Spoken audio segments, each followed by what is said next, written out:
venceu o Guarani de Venâncio Aires fora de casa, deixou a lanterna do grupo e agora está a 1 ponto da zona de classificação. O Grêmio Bagé, que entrou em campo, vinha da primeira vitória nessa temporada, conquistada em casa alguns dias antes. Contra o Guarani de Venâncio Aires, a equipe jaldinegra tinha o desafio de pontuar fora de casa, até porque enfrentava o então líder do grupo. Aos 14 minutos do primeiro tempo, a bola sobrou para Gustavo na entrada da área. Ele chutou cruzado e abriu o placar para o Grêmio Bagé. Comemora com meia gol!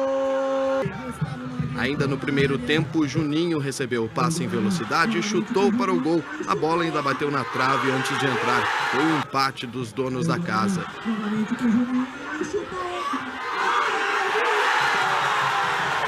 As duas equipes voltaram para o segundo tempo nervosas atrás do gol da vitória, que só veio de pênalti. Gustavo caiu na área e o juiz marcou.